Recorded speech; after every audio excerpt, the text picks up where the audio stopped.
Episode 141. Today we recap the Red Series, preview the National Series, and see what's happening down on the farm. You're listening to the Bucco Bantr podcast, brought to you by the Just Baseball Media Network. Cue the music. Rockin' 101, she compliment my taste. Whiskey in my lemonade, cause I like the way it tastes. Best seats at the Pirates game, they let me run the base. Yeah, my time is like my money, cause I can't afford to waste.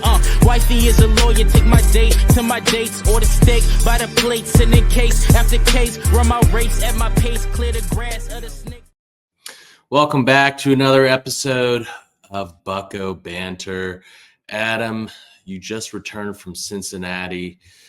We've got a not so fun series to recap. Before we get into it, how was the trip, man? It's been a long 2 days. We left in the fifth inning today, and we just got back now. It's 9:45 on a Sunday night, so I apologize for the late recording here.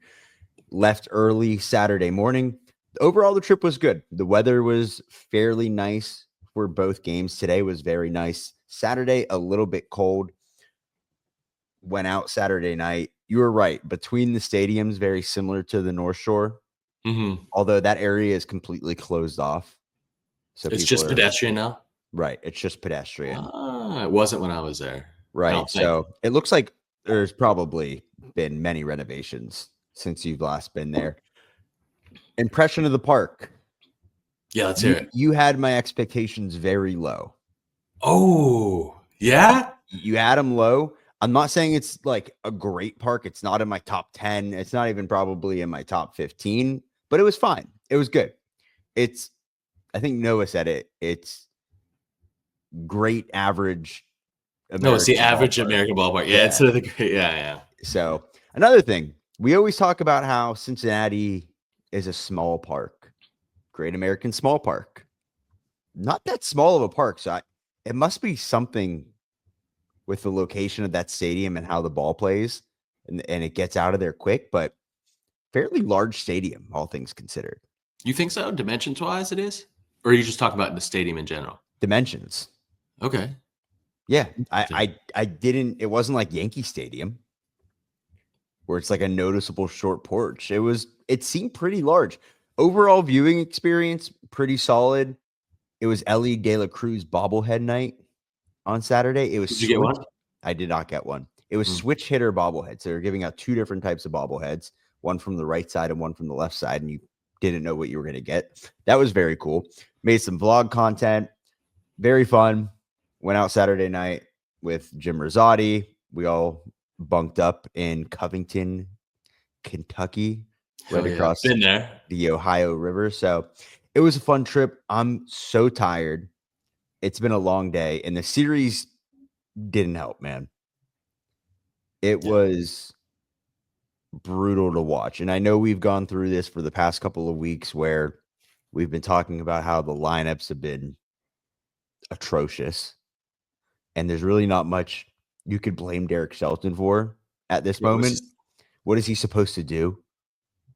I'm not saying everything he's doing is perfect. It's far from it. But with what he's given is comical. Yeah. It's it's really bad. I was a couple of things I did while you were away. I was putting the lineups together, and he had the lineup come out like last minute almost every game because he's like, who's available? How the hell am I going to put this in order? Like I could tell that there was definitely like some last minute thoughts on these lineups and around who was going to be available and how they should stack it, because it was definitely very different each night. And this is stuff that I expected to see in year one of the rebuild, not year 6. It was a rough watch this weekend. It's all I can say. And I don't know. I'm not going to say for certain that this is going to happen, but like some big change needs to happen. It needs to happen. Probably sooner rather than later. And I don't know what that's really going to do for the team in terms of execution. They just can't hit, man. Right now, 15 games into the season, they have the worst batting average in the league, a team batting average of 190, the worst slugging percentage in the league, at 297. We're constantly talking how they're not hitting doubles, triples, home runs. And the worst OPS in the league at 597. Yeah, it's atrocious. It's embarrassing because our starting pitching, and if we're talking recently, our bullpen has been very good. They have not been bad at all. You shouldn't have to worry about your starting pitching giving up 2 to 3 runs. Well, I'm not even kidding. When Ellie hit that grand slam, he pitched well otherwise. Outside of the 2 hit batsmen back to back, he pitched very well. But once Ellie hit that grand slam, I looked to my right, I saw Debo and Jim, and it was, okay, this game's over. 4 runs seems astronomical for this team to score right now, let alone 5 to try and win the game. Like, yeah, maybe they'll get to 4 and lose in extra innings, but you look at the lineups and there's no protection anywhere for anybody. And today it was when we were at the park, you have the middle of the order, Canario, Frazier, IKF, Sungshae Chang, and then Henry Davis. IKF hit a triple. Should have probably been a single. The guy 2 hits dove and missed it. Yeah. And that's one of your best hitters right now, by the way. I think average-wise, your best hitter. No, it's Kutch, I think. Is it Kutch now? His average went down a bunch. IKF was at like 250 to start today. Okay, well, I mean, also, that's a whole nother discussion. Kutch hasn't played. So, not only from a logistical standpoint with the roster is a nightmare right now, as you mentioned, with not even knowing who's available, but you have guys like IKF who get on at the bottom of the order, and then there's no chance of him scoring with one out. That's where I'm like, base. Why are we even like, should IKF just be the leadoff hitter going forward? Because like, what's the point in having him at the bottom of the order? I know you want to like have some variety top to bottom, but you know, you got, I think Jim posted earlier, you got like 3 guys that might be regulars on most teams in this lineup right now. And then on top of that, another NS9 guy, Doug, said, what is the difference with Matt Gorski coming up here hitting 180 compared to what we've seen? Like we already know what we have with Jack Sawinski. He's had so much opportunity. We already know what we have with a lot of these guys. We've seen so much of it, and we've seen more failure than success. I did see something today that Jack Sawinski is one of the most unlucky hitters in all of baseball right now. Yeah, time's ticking now, man. Time's ticking. Like we don't really have time to like, hey, like last year with Rowdy and all these guys. So let's let them work through it and bounce back, because we know that they're performing below expectations. Something needs to happen now, because somehow they got worse than last year. Somehow it's actually like impressive. I would much rather see Connor Joe and Brian De La Cruz in this lineup right now. You want to say that one more time so people didn't mishear that? I would much rather have Brian De La Cruz and Connor Joe in this lineup right now than Adam Frazier, than Emmanuel Valdez, than, I don't want to start singling out guys, but like they got worse. Oh, they got significantly worse. Yeah. Leover Peguero right now in AAA is hitting 317 with a 779 OPS. Ben Cherington went on the radio today and said, this is the most depth that we've had at the upper levels, and they're real excited about it. Okay, let's use it then, right? Yeah. If we have all this depth, why are we trotting out Sungshae Chang, who the glove plays at short? Fine. Can't hit. He cannot hit the ball. And it's even more apparent in person. Trying to see him time up Hunter Green today was a lost cause. He just peppered him with fastballs. It was just, he's like, okay, yeah, you're clearly not going to beat me. Yeah, I'll just shove it down the throat. I'm just going to shove it down your throat. And I know the ball hit the glove before he started his swing. It was so bad, man. I don't even mean to laugh, but like it's bad. I also saw the quote from Cherington's 93.7 appearance where he said, Tommy Pham has been everything that we thought he would, or he's been everything as expected as a veteran presence. I Any guesses on what that would be? Because he's hitting 128 and this team looks all but lifeless with a 406 OPS. So what is that veteran presence providing that none of us are seeing? There is no veteran presence. Yeah. That's, if we know one thing with Ben Cherington, it's going to be coach speak, essentially. There's never going to be a time where he says, hey, we're not doing our job right now. This didn't plan out the way we thought it was. It's always going to be kind of trust the process-esque type stuff where that works in year 2. In year 2, maybe even year 3, where we're still getting things going. But year 6, and you're trotting out in a lineup with Emmanuel Valdez playing 3 days in a row. It's embarrassing. It's sad. You have legitimate hitters, all-stars, in Brian Reynolds, O'Neal Cruz, and then there's nobody to protect those guys in the order. And they just can't drive in runs, man. They just can't do it. If they string together hits, it's singles. It's single, over and over and over again. They can't slug. Did they go deep this series? I think Frazier went deep. Frazier did. Yeah. Canario hit his first. Canario hit the home run as well. And it almost seemed like it was too late by then. Even when they hit those home runs. When Frazier hit his home run on Friday, wasn't the last inning. He made it 5-3. Baseball Savant has a win tracker where each inning they show your percentage on if you're going to win. It was 0% the entire game. So that game, while it was 5-3, was a lot further away from them winning than you think. It was never close. None of these games were close. Something needs to change. I agree. Something big needs to happen, even if it doesn't impact the talent that you have on the field. And I also agree, if you have all this depth, what's the difference between trotting out Matt Gorski out there? What's the difference between trotting out Leo Verpugero? Yeah. You know what I mean? I 100% agree. And if we're talking depth, he must be talking pitching. I think it has to be. Well, yeah, 100%. But at the same time, and we'll get into it with our Down on the Farm segment, but Bubba Chandler's killing it. A lot of our younger arms look really good. I honestly think this is the ultimate fumble, because I think it'd be a waste to. Obviously, Bubba's going to debut this year, but it's a waste to have Bubba and Skeens in this rotation right now. Like this team just is not good enough.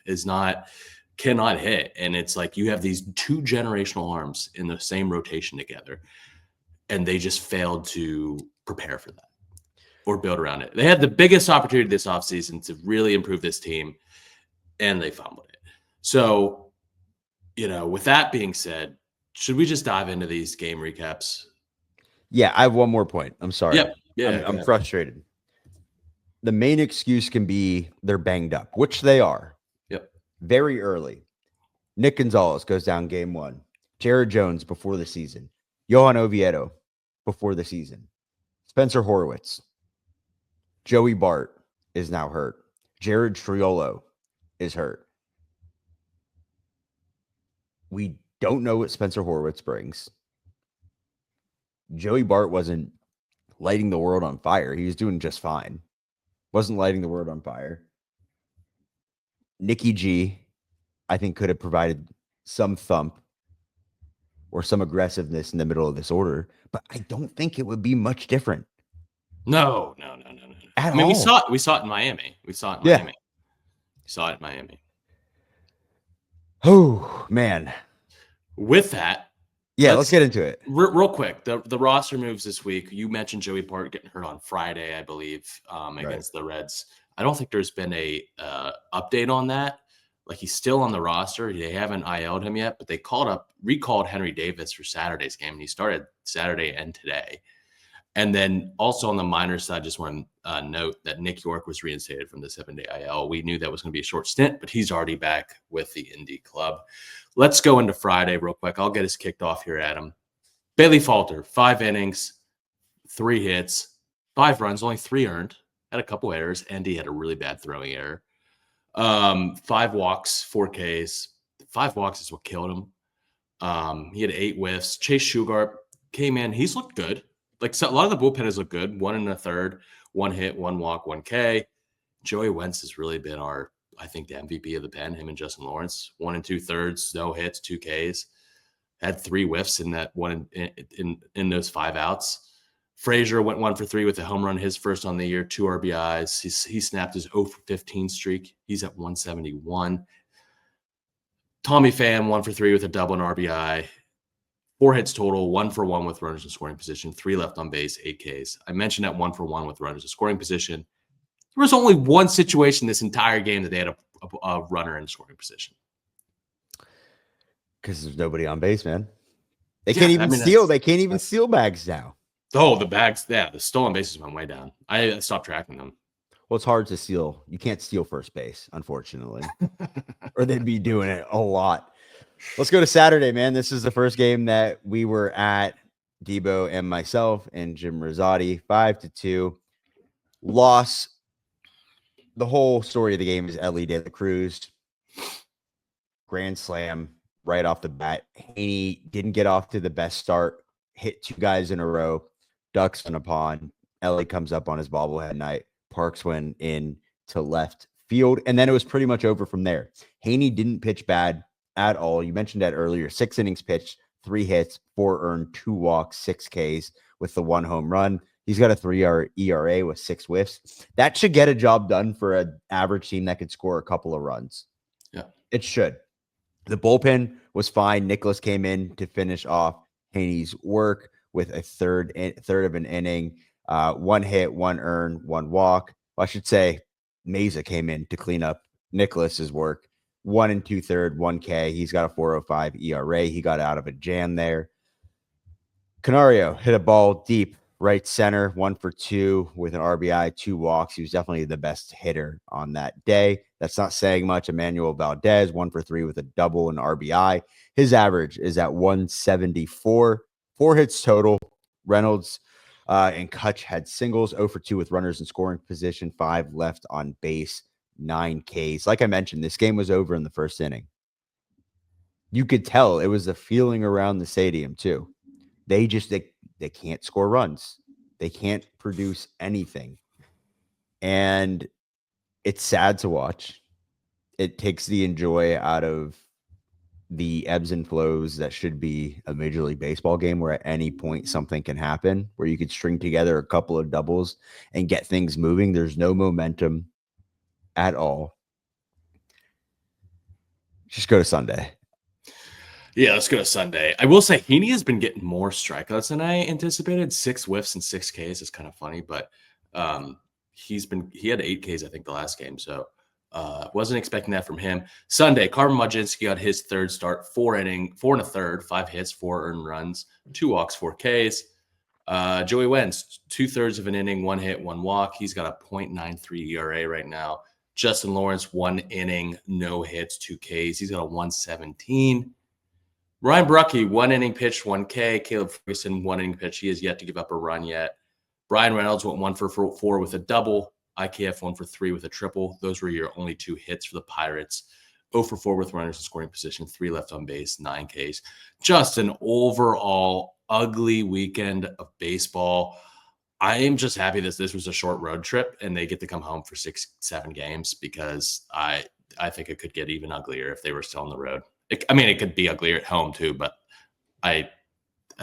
this was just a bad weekend overall, and they need to come home. The bullpen, if we're going to talk positives, the bullpen's been good. Yep. Ever since David Bednar was optioned and he's working out stuff in AAA, the bullpen has looked good. Like you just mentioned, Wentz, Lawrence, Brucke, Ferguson, all clean here. Yeah, absolutely. Bullpen has been great. Lawrence, Wentz, and Nicholas came up. Let's hope that he can string together a couple good outings. Other than that, Adam, let's take a quick break and come back and talk what's happening down on the farm.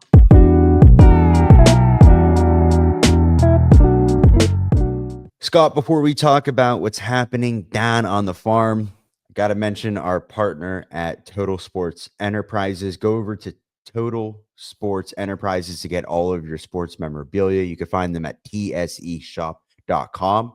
Right now, the newest hot ticket item, Andrew McCutchen is doing a private signing.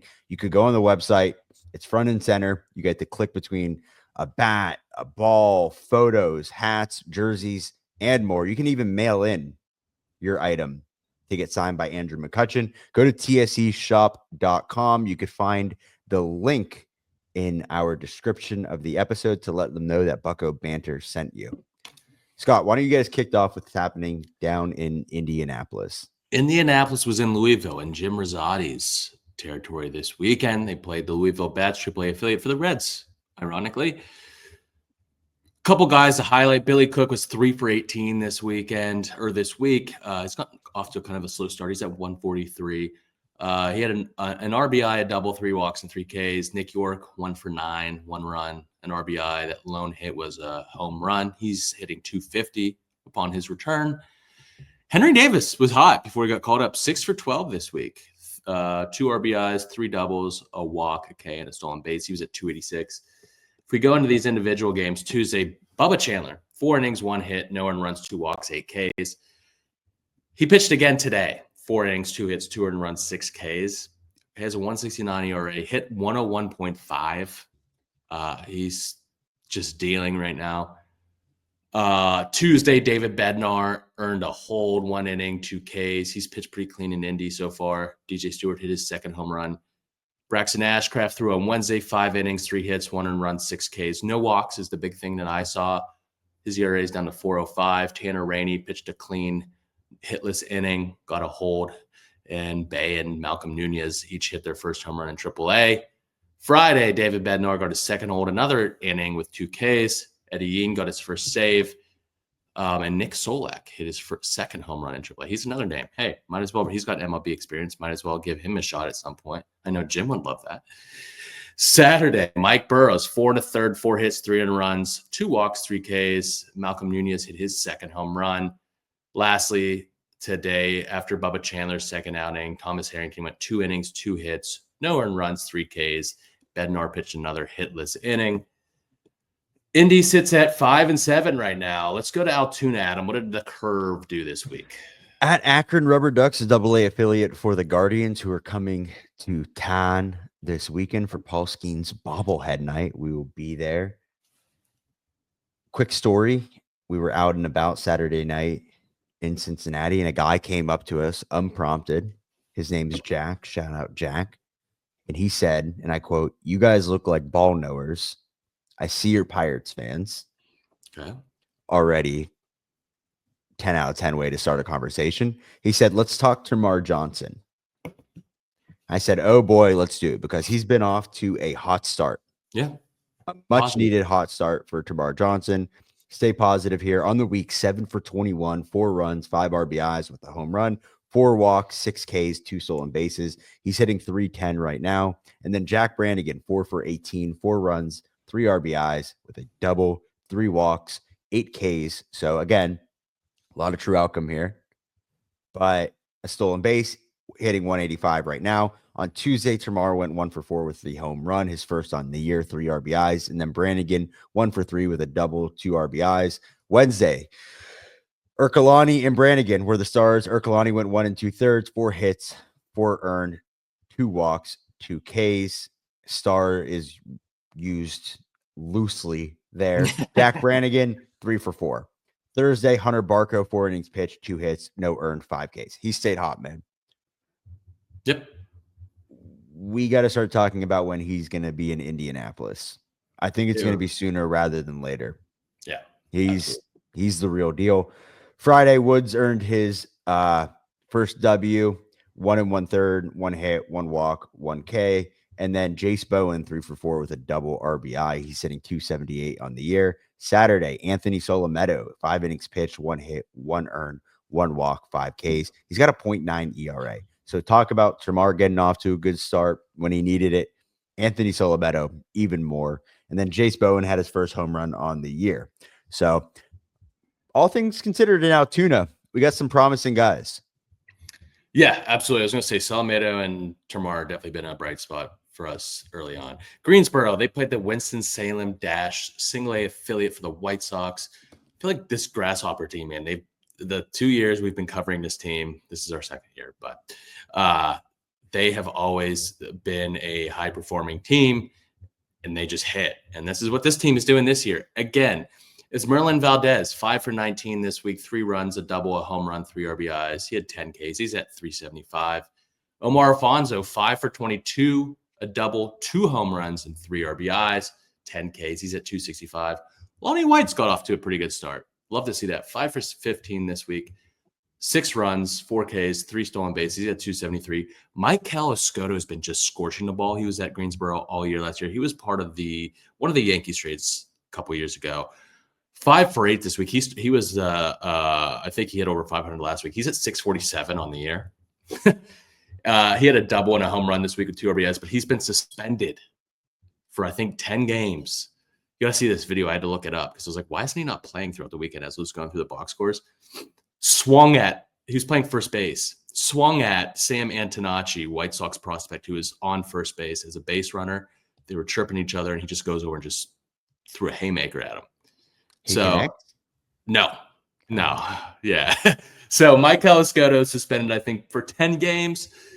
I'm not going to see much of him. Christian Curtis got to start on Tuesday, 3 1/3, 3 hits, 3 earned runs, 3 walks, 6 Ks. Deuce Gorson, the draft pick out of UCLA last year, went 3 for 4 with a stolen base. He's got 6. This Greensboro team is stealing a ton of bags. You should see these box scores. It's ridiculous. Kiner Delgado, 3 for 5 with a double, 3 RBIs, and his second stolen base. Wednesday, Omar Alfonso went 2 for 3 with a home run, his second, and an RBI. Michael Escoto went 3 for 4 with his second home run and 2 RBIs. Thursday, Antoine Kelly, who was in Bradenton last year, 4 innings, 4 hits, no runs, 6 Ks. He's got a 1.29 ERA. He's their number 1 starter. Saturday, Esmeralda Valdez went 2 for 4 with his second home run and 3 RBIs, while Garrett McMillan went 6 innings pitched, 2 hits, no earned runs, 1 walk, 3 Ks. Sunday, tough one for Christian Curtis, man. Only got 1 out, 3 hits, 7 earned runs, 4 walks. So walks really didn't him. Couldn't find his zone today. PJ Hilson went 2 for 3 with 2 home runs and 2 RBIs. Greensboro is 7-2 right now, man. They start off hot. Let's go to Bradenton. Connor Griffin at Palm Beach Cardinals, the low A affiliate for the Cardinals. Connor Griffin, 6 for 19 on the week, 4 runs, a double, a triple, a home run, 6 RBIs, 3 walks, 7 strikeouts, 3 stolen bases. Johnny Severino, 3 for 24 on the week, 3 runs, 2 doubles, a home run, 4 RBIs, and 6 Ks. And then Plaus, 10 for 22, 2 runs, 2 doubles, 9 RBIs, 5 Ks. He's hitting 394. Axial Plaus is on fire. Hitting machine, man. He is a hitting machine. Tuesday, we saw a 2023 20th round pick from Nevada, Peyton Stumbo, with 4 hits, 4 innings, no hits, no walks, 5 Ks. And then Axial Plaus, 3 for 5 with a double. Wednesday, Johnny Severino went 2 for 5 with 2 doubles, 2 RBIs. Thursday, Axial Plaus again, 2 for 4 with a double, 5 RBIs on the day. Friday, Connor Griffin had a good day, 2 for 5 with a triple, his first home run of his professional career, and 4 RBIs. And then Saturday, Xander Meath did not get out of anything. Didn't record an out. 2 hits, 3 earned, 1 walks. His ERA is sitting at a pretty 18. And then Johnny Severino, 1 for 4 with a home run. Sunday, Connor Wheatgrief, 3 innings pitched, 1 hit, 1 earned, 4 Ks. He's our 2024 7th round pick from Minnesota. And then Connor Griffin, 2 for 5 with a double, RBI, and stolen base. He's got 5 stolen bases already. So he's fast. He's a big kid. A lot going on here, Scott. And I think there's promise, especially in Altoona. If we're talking depth. Yes. I think Altoona and Bradenton were largely like unexciting last year. And Altoona especially. But I think this year, like it's pretty even. Like I'm interested in all 4 affiliates. Yeah, Connor Griffin especially, man. Like he's a superstar. I think he's someone that I'm going to be checking the box score for every night. Real quick, let's talk this in conjunction with the Major League Club. because we're talking depth, guys making their way through the system. And you mentioned earlier, why not give these guys a try? Mm-hmm. I don't even care to look at what they're doing at the minor league level in terms of results right now because it's that bad. Yeah. At the major league level when it comes to results and executing all around, defensively, offensively, base running, it's all bad, right? So why not get Nick York up there? I know he just got off the IL, but give him a shot over Emmanuel Valdez, right? Let's get Peggy back up there. Sung-Shae Chang was never ready, ever. Is Peggy going to play a A+ shortstop? No, not even close. Is he going to provide more pop than Sung-Shae Chang? Absolutely. You're going into these series where your top paid guys on the team are not playing.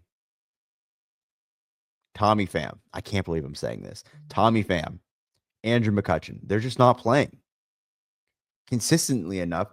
And to be fair, it doesn't really matter if they're or not. Kutch struck a couple of balls very well this weekend. But as we've said time and time again, the way this roster is constructed, he's not going to be able to play Every day. multiple games in a row.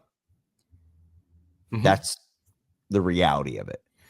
We don't know what's going to happen with Joey Bart right now. Henry Davis. We bet on him to hit a home run this weekend. Oh, man. Jim did it twice. Of course. Well, come on. There's Louisville bias. Come on. I know. The odds were great, but I just don't see any clear adjustment people are comparing it to Spencer Torkelson, who's tearing it up right now, and giving him that type of time. These are not the same ball players. No. It's not even close. Okay. If you would have told me that the Pirates could have traded for Spencer Torkelson a year or two ago when he was struggling, I would have said absolutely, because I think that was more of a project. I think Henry Davis is what he is, unfortunately, when it comes to swinging the bat. He's been playing fine defensively. He's definitely improved in that area, but he can't hit a fastball at the major league level. Yeah. Seems to be a little bit of an issue, right? I'd say so, yeah. It's kind of important. It's important. And what he provides, what his swing and his body type is centered around, it's not going to be average. It's going to be hitting the ball over the fence. And you can make the argument that he's not given the sample size or the amount of at-bats that maybe a Spencer Torkelson is given to maybe get there. I don't think he ever will with the Pirates right now.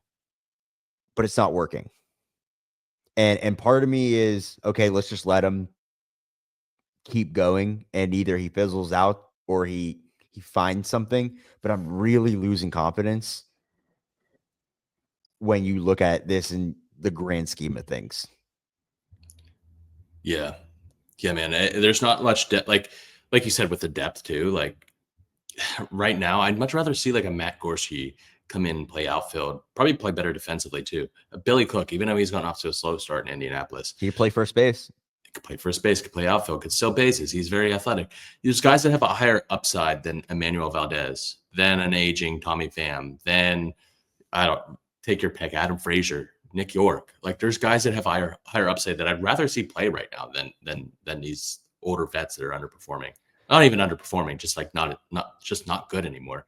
So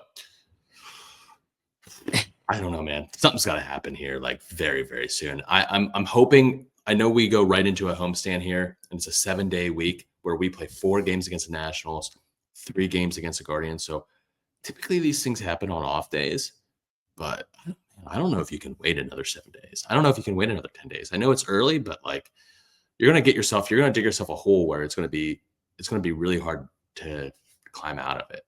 Yeah, 100%. Before we get into previewing the National Series, let's shout out Sports Card Junction, the official card supplier of Bucco Bantr. When this comes out tomorrow, Monday, they are having a trade night at Dave & Buster's out at 6 260 Northway Drive, Pittsburgh, PA 15237. Get your cards, go down to Dave & Buster's, have a fun night of trading, play some games. You know who loves Dave & Buster's? I know. Friend of the show, Noah Mr. House. Hiles. I'm sure he could definitely use a trip to D&B's right now. But Sports Card Junction gives us all the cards that you see at the games. We've handed out probably already 300 cards easily in the first couple weeks of the season, and we plan on doing it many, many more times throughout the year. Go over to Sports Card Junction, 9011 Perry Highway, get boxes of cards, individual cards, and much, much more. Or you can go over to sportscardjunction.com, but go into the store, go enjoy your time. The hobby's great, and they're the best people to get everything that you need. Scott, let's talk Nationals. All right, yeah, let's do it. Monday, we've got a matchup. Brad Lord, right-handed pitcher, versus Paul Skeens. I'm not going to lie, man. I didn't know who Brad Lord was. And Brad Lord was the 2022 18th round pick out of South Florida. He's kind of risen through that system as a late-round guy. In his minors career, was 14-10 with a 3.15 ERA in 52 games. He started 42 of them. 234 in the thirds innings pitched, 219 Ks, 125 whip. This year, he's been in 4 games. He's only started 1. 0-0 with a 180 or a 1.8 whip. That's like a higher whip. 4 Ks, 5 innings pitched. Only 5 innings pitched. The one game he started was on the 8th of April against the Dodgers. 3 innings, 2 hits, no earned runs, 2 walks, 4 Ks. It's not a guy that I expect to see go long in the game. It sounds like he's going to be more of a 3 to 5 inning guy. His repertoire includes a 4-seam, a sinker, a slider, a change. He throws that 4-seam 63% of the time, the sinker 20% of the time. So if you think about it, he throws a fastball 83% of the time. And then he's got a slider at 9% of the time and a change at 8% of the time. He can run that 4-seam up at 95.4 on average, sinker at 95.6. The slider sits around the mid-80s, 84 to 86. And the change sits at 87. He's a low release guy. Go look at video of this guy. He's got a real low release with a rise and run fastball that plays up around the hands of right-handed batters. Does not generate a ton of whiffs, but limits hard contact and barrels. Tuesday, right-handed pitcher Jake Irvin will face off against Mitch Keller. Jake Irvin in 2024 was 10-14 with a 4.41 ERA and 187 in 2/3 innings pitched in 33 games, had 156 Ks with a 1.20 whip. This year, 0-0, 5.63 ERA and 16 innings pitched, 3 games, 12 Ks, 1.5 whip. Arsenal, curve, 4-seam, sinker, change, cutter. He goes to the curve 36% of the time, 4-seam 28% of the time. Weird mix. Throwing a curve? Yeah, that's a lot. Rare that you see a curveball nowadays as usually even as a secondary pitch, the curveball has kind of been a little bit phased out of the game, replaced with sliders, splitters, etc. But yeah, you're going to get the curve 36% of the time. It sits around 78.5, so a slow curve. 4-seam's going to sit around 93 miles per hour, and then the sinker 91, change 86, cutter 88. This is a back-end rotation piece, average fastball with exceptional extension, ranks top 8% in all of Major League pitchers when it comes to extension. So it's going to make the fastball appear faster to hitters. So that helps play into this weird mix of fastballs, curveballs, and a sinker. The curve is the most effective secondary, and calling it a secondary at this point might be we're pushing it a little bit if he's going to it 36% of the time. But this is one of the more healthier mix of pitches that you're going to see from any major league pitcher in baseball. He's really not going to anything predominantly. He's going to keep you off balance. He tunnels with the fastball, 12-6 movement on the curve. So everything's coming out of the same arm slot. When we say tunneling, if you don't know what tunneling is, it's the release of where the pitcher is letting go of the ball. So if he's letting go of his curve, 4-seam, sinker, change, and cutter, all from the same release point, it's all going to kind of look the same coming out of the hand. And then you got to make a split decision on whether you're going or not. So Jake Irvin on Tuesday. Who do we got Wednesday? Real quick, Jake Irvin sounds like Bailey Falter from the right side because you got a back-end rotation piece with a plus deception on the fastball, plays up given its average velo. So interesting mix there. But yeah, Wednesday we've got left-handed pitcher Mitchell Parker against Bailey Falter. Last year he was 7-10 with a 4.29 ERA and 151 innings pitched, 29 games started, 133 Ks and a 1.3 WHIP. This year he started off pretty well, 2-0, 196 ERA and 18 and a third innings pitched. In 3 games started, 10 Ks and a 1.2 WHIP. He throws a four-seam split curve and slider. That four-seam he goes to 51% of the time, sits around 93. The split 20% of the time sits at 85. The curve and slider he throws at 15% of the time, so healthy split between the two spinning pitches. 80.7 on the curve, 85.3 on the slider. Solid 4-pitch mix, has command of all 4 pitches. Split is the put-away pitch against righties, especially. The fastball, again, has notable vertical movement, allowing him to challenge hitters at the top of the zone with the average velo, similar to Jake Irvin. North-south pitcher, so therefore he generates a little bit more fly balls and ground balls. But this is a guy, too, more of a back-end rotation piece. Stuff plays up due to his spin and vertical movement. He's going to be a challenging, he's going to be a challenging guy to face for the Pirates. Common theme with the Nationals pitchers this entire week. Deception. Yeah. Deception. Very good picks, Mitches.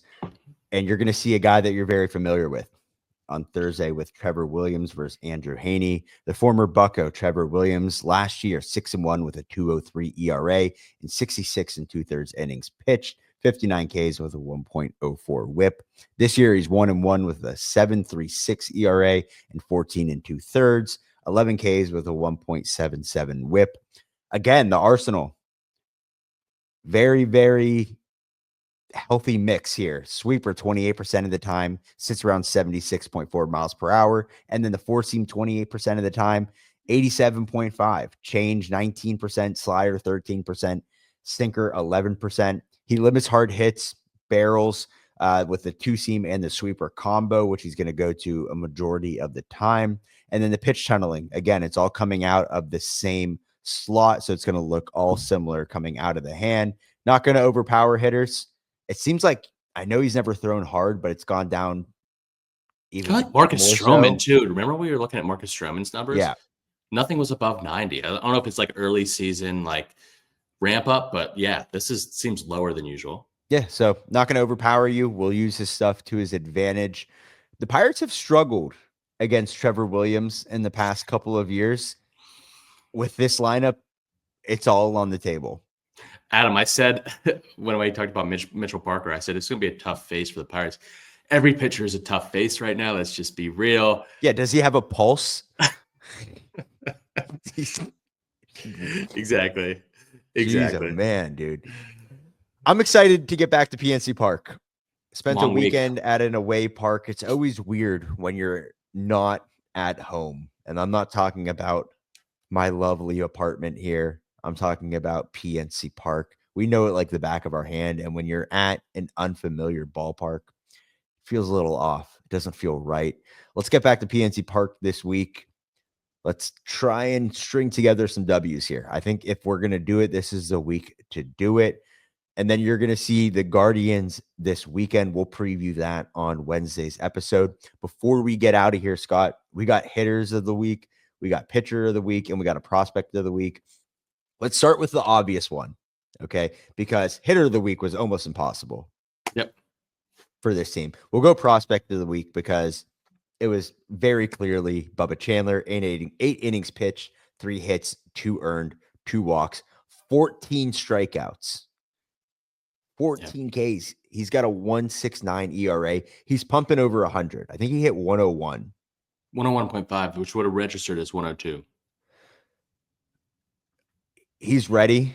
I know he is. It's going to be the same thing with Skeens. We're going to see it a couple more times before he debuts. Scott, why don't we go pitcher of the week? Yeah, I just want to mention 2 notable guys that could have been up for prospect of the week. Termarr Johnson and Oxio Plaus both had really good weeks. But pitcher of the week goes to Mitch Keller, man. 7 1/3, 3 hits, no earned runs, 1 walk, 6 Ks against the Cards. I thought some relievers like Justin Lawrence, Joey Wentz showed, the potential to get this pitcher of the week award, but Mitch Keller, man, looked really good this past week at home against the Cardinals divisional rival. Hitter of the week, Adam. Who do we got? I had to pick somebody.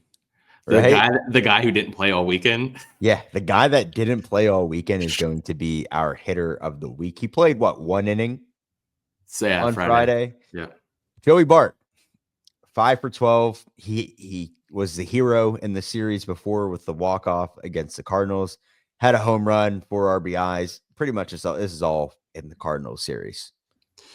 Yeah, and I do want to mention something you said before the earlier on in the episode, like when we were talking about the offensive struggles. Like you said, Joey Bart's not lighting the world on fire. No, but Joey Bart is a guy that should be a complementary offensive piece to this team. Like he shouldn't be your number one, if you're thinking in basketball terms, your number one scoring option. Like he is a guy that is going to provide some thump, but he's going to be like your third or fourth or fifth best hitter. Here's the problem, and I 100% agree. I think Joey Bart should be your third, fourth, fifth best hitter, and he could stick around the middle of the lineup for anywhere from your 5 to 7 hitter on any given day. I mean, he could obviously be a 4-hole hitter, but guys like Joey Bart right now, if Joey Bart's going to be one of your best hitters, if Brian Reynolds is, your guy, O'Neal Cruz is your guy, these guys have no protection at all. So while Joey Bart could be succeeding in another lineup or somewhere where he has a just halfway decent guy behind him, where that you don't have to give him your best stuff, right? You could just pitch around him.